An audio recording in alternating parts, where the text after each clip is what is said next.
There's no such thing as sight reading. And this law does not say what the propaganda claims it says. This is the Texas school cell phone ban.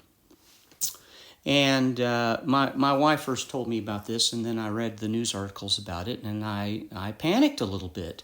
I teach private lessons in the schools, and some of my students from time to time take virtual lessons. Sometimes, and virtual lessons work very, very well, by the way. I'll do another video on that later.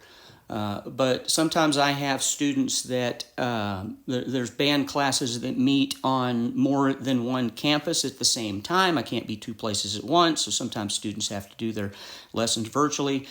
Sometimes I'm home. Maybe one of my kids is sick, and I'll text the students and say, "Hey, we're going to be on FaceTime today because I got to stay home." But there's time, and I thought I was going to lose all those students. I read the news articles. It was horrifying. It was all this, cell phones are banned from schools, no cell bell to bell. None of that stuff is in here. None of that stuff. I looked at the law. I got this on capital.texas.gov. The law is literally, the section of, the relevant section of the law is literally 1 page long. The second page just says that it takes effect on September 1st, right? The law is shorter than the news articles. Now, Section A just defines what's meant by personal communication device, and it says in there that if it's a device issued by the school for education purposes, it's not covered by this.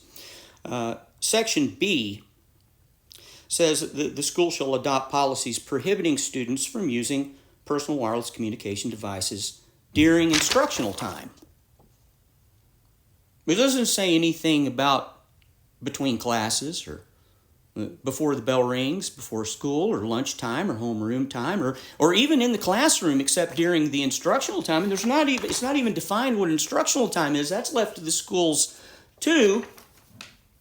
And then Section C says that the schools must require classrooms designate a secure out-of-sight area for the storage of personal wireless communication devices during instructional time. It doesn't even say they have to provide the secure area. They just have to designate one. Now, if they have to designate a secure storage area in the classroom to be used during instructional time, doesn't that imply that the kids can have their devices in the classroom? Otherwise, why would they need a storage area?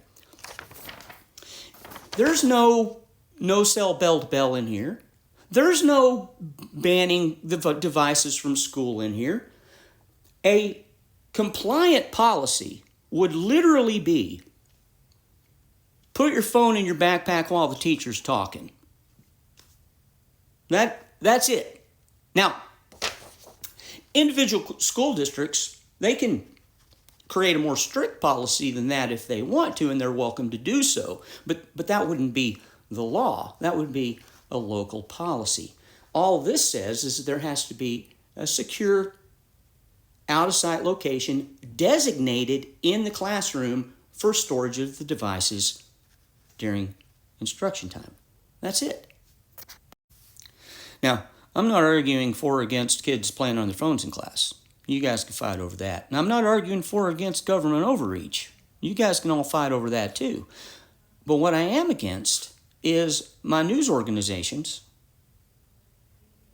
distributing propaganda, because my fear is that the individual school districts, the school boards and the principals will adopt their policy without reading the actual law and adopt their policy based on hysteria over the propaganda. I am against the propaganda, especially when it gets between me and my money. My name's Mark Dooley. I've been a private music teacher for 37 years now, focused on practical theory and music literacy. If you'd like to hear more, follow me. If you like lessons, contact me. If you can learn how to read words, you can learn how to read music.